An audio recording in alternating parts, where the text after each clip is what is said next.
بسم الله الرحمن الرحيم يا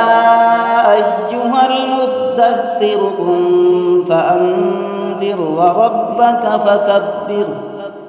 وثيابك فطهر والرجز فاهجر ولا تمنن تستكثر ولربك فاصبر فإذا نقر في الناقور فذلك يومئذ يوم عسير على الكافرين غير يسير ذرني وما خلقت وحيدا وجعلت له مالا ممدودا وبنين شهودا ومهدت له تمهيدا ثم يطمع أن أزيد كلا إنه كان لآياتنا عنيدا سأرهقه صعودا إنه فكر وقدر فقتل كيف قدر ثم قتل كيف قدر ثم نذر ثم عبس وبسر ثم أدبر واستكبر فقال إن هذا إلا سحر يؤثر إن هذا إلا قول البشر سأصليه سقر وما أدراك ما سقر لا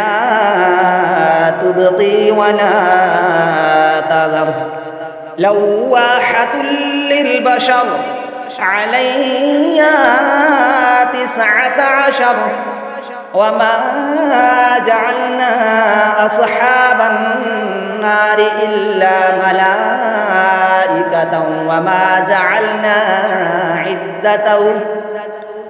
وما جعلنا عدتهم إلا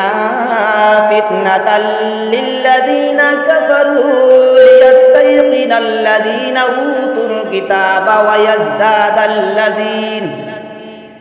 ويزداد الذين آمنوا إيمانا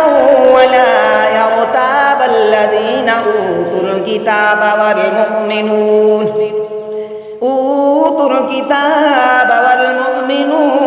وليقول الذين في قلوبهم مرض والكافرون ماذا أراد الله بهذا مثلا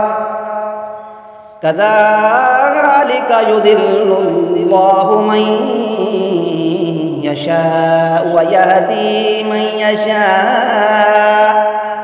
وما يعلم جنود ربك إلا هو وما هي إلا ذكرى للبشر كلا والقمر والليل إذ أدبر والصبح إذا أسفر إنها لإحدى الكبر نذيرا للبشر لمن شاء منكم أن يتقدم أو يتأخر كل نفس بما كسبت رهينة إلا أصحاب اليمين في جنات يتساءلون عن المجرمين ما سلككم في سقر قالوا لم نك من المصلين ولم نك نطعم المسكين وكنا نخوض مع الخائضين وكنا نكذب بيوم الدين حتى أتانا اليقين فما تنفعهم شفاعة الشافعين فما لهم عن التذكرة معرضين كأنهم حمر مستنفرة فرت من قسورة بل يريد كل امرئ منهم أن يؤتى صحفا منشرة كلا بل لا يخافون الآخرة كلا إنه تذكرة فمن شاء ذكره وما يذكرون إلا أن يشاء الله هو أهل التقوى وأهل المغفرة